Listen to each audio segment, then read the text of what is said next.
بسم اللہ الرحمن الرحیم۔ السلام علیکم کلاس۔ آج ہم لاسٹ لیکچر کے پارٹ 2 کو ڈسکس کریں گے۔ پاکستان میں پارلیمانی جمہوریت کی ناکامی کے کیا اسباب تھے، اسی کو ہی ہم جو ہیں وہ کنٹینیو کریں گے۔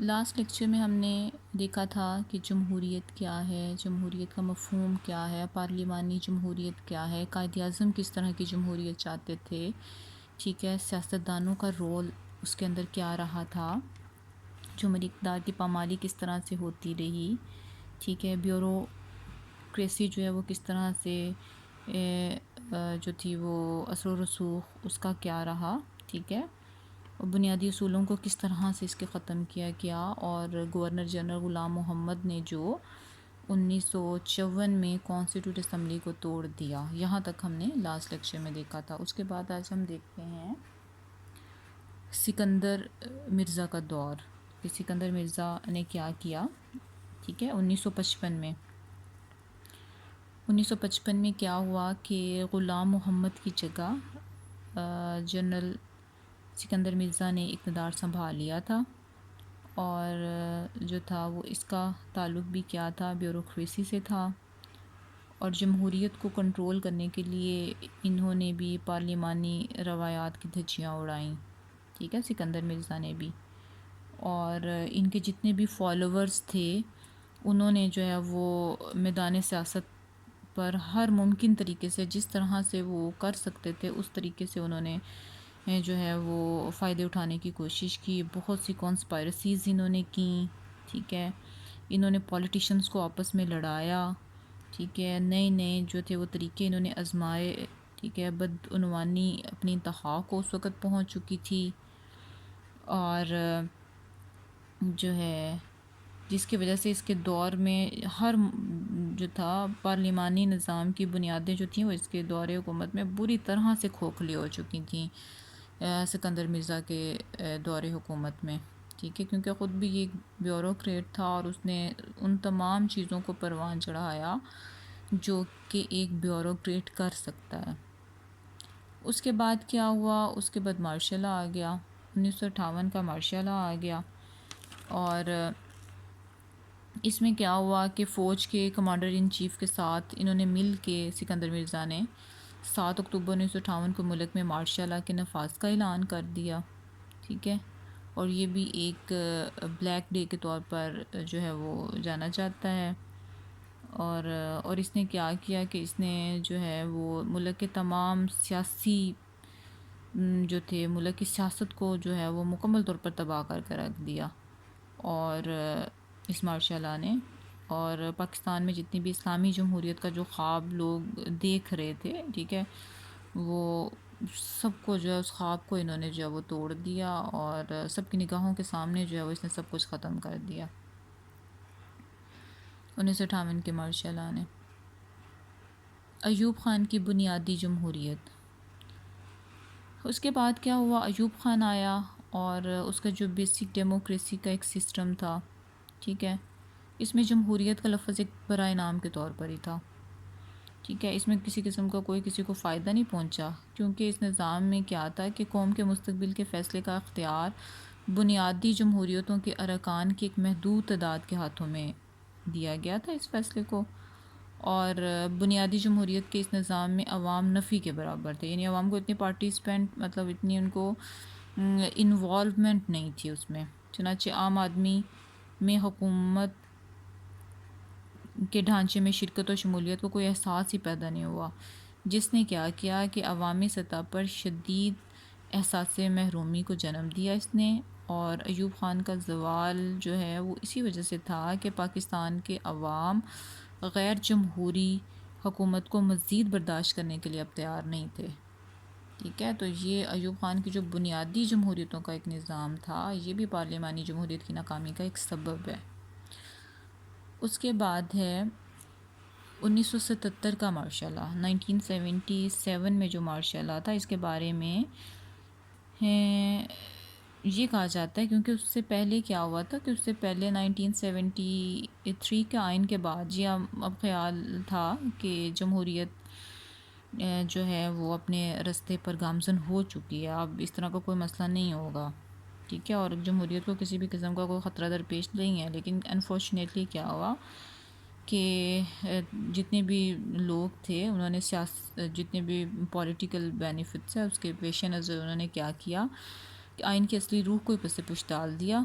ٹھیک ہے. اور 5 جولائی 1977 کو ملک میں پھر ایک مارشل لا کا نفاذ کر دیا گیا، اور جو کہ پارلیمانی جمہوریت کی پھر ایک بہت بڑی ناکامی تھی. ٹھیک ہے. جو کہ ایک اپنے رستے پر چلنا شروع ہوا تھا لیکن پھر جو ہے وہ وہیں پہ رک گیا. اس کے بعد پاکستان میں جمہوریت کی ناکامی اور مغربی مبصرین. پاکستان میں جمہوریت کی ناکامی کے حوالے سے جو ویسٹرن لوگ ہیں انہوں نے جو ہے وہ کیا کہا، ان کا یہ عام تاثر یہ تھا کہ جو ہے جمہوریت جو ہے وہ یہاں کے لوگوں کے عمومی مزاج کے خلاف ہے. ٹھیک ہے. اور کئی جو رائٹرز تھے اور جو بہت سے بکس کے جو آتھرز تھے انہوں نے جمہوریت کی ناکامی کا ذمہ دار انہوں نے کس چیز کو قرار دیا کہ جو ملک کے اندر ایک خود غرضی تھی، ایک بدعنوانی اور نااہل قیادت. ان 3 چیزوں کو انہوں نے پاکستان میں جمہوریت کی ناکامی کو قرار دیا. اور بعض جو ایک ویسٹرن جو رائٹرز تھے ان کا یہ بھی خیال تھا کہ جمہوریت کی ناکامی کے اسباب میں ملک کے جو ملک کی جو ایک بیسک آئیڈیالوجی ہے یعنی جو اسلام ہے، انہوں نے اسی چیز کو ہی پس پش ڈال دیا تھا. ٹھیک ہے. جس کی وجہ سے جو تھا وہ پارلیمانی جمہوریت کو ناکامی حاصل ہوئی تھی، اور یہی جو ہے وہ وجہ بھی ہے. اس کے بعد ہم دیکھتے ہیں کہ پاکستان میں پارلیمانی جمہوریت کی ناکامی کا اصل سبب کیا تھا.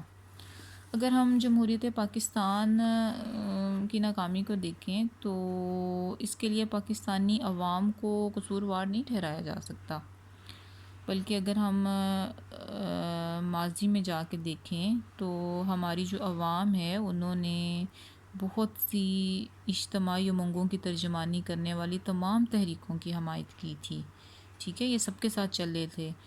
لیکن ہوا یہ تھا کہ قیام پاکستان کے بعد انہوں نے کوئی ایسی عوامی تحریک، سیاسی جماعت یا ہر دل عزیز قیادت ان کو میسر ہی نہیں آ سکی تھی جو ان کے اجتماعی جذبوں کی عکاسی کرتی. ٹھیک ہے. جس کی وجہ سے کیا ہوا کہ پارلیمانی جمہوریت ناکامی کی طرف جاتی گئی اور دن بدن جو ہے وہ ناکام ہو گئی. اور ٹھیک ہے صحیح طرح سے جو ایک پارلیمنٹری سسٹم تھا وہ یہاں پہ نہیں رہ سکا. آخر میں ہم جو ہے وہ اس پر تھوڑا سا ڈسکس کرتے ہیں، اس پہ تبصرہ کر کے بس ہم اس کو ختم کریں گے پھر، کہ ہم جتنی بھی پولیٹیکل ہسٹری اٹھا کے دیکھتے ہیں پاکستان کی تو اس سے ہمیں جو ہے وہ یہی آئیڈیا ہوتا ہے کہ یہاں کوئی ایسا نظام کامیاب نہیں ہو سکتا جس میں عوام کو شرکت حاصل نہ ہو. ٹھیک ہے. ان کو لازمی شرکت جو ہے وہ ہونی چاہیے، اور یہ کہ عوام سچی جمہوریت میں یقین رکھتے ہیں. ٹھیک ہے. اور ان کا جو تعلیمی معیار ہے وہ پسماندہ ہے، ان کا سیاسی ذوق قابل اعتماد ہے. اور جمہوریت کی کامیابی کے لیے یہ بہت ضروری ہے کہ جمہوری نظام کسی نہ کسی طرح جو ہے جاری و ساری رہے.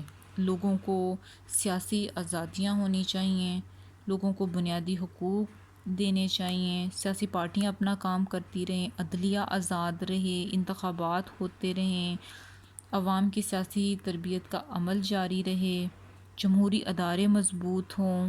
ٹھیک ہے. یہ تمام جو چیزیں ہیں یہ ضرور ہونی چاہیے. ٹھیک ہے. اور عوام کی حمایت ضرور حاصل ہونی چاہیے. ٹھیک ہے. تبھی جو ہے وہ ایک پارلیمانی جمہوریت جو ہے وہ قائم رہ سکتی ہے، کیونکہ نظریاتی طور پر دیکھیں تو پاکستانی ایک قوم ہے. ٹھیک ہے. پاکستانی ایک قوم ہے اور یہاں نظریے، مذہب، ثقافت، تاریخ کسی حوالے سے بھی کوئی بھی جھگڑا نہیں ہے. ٹھیک ہے.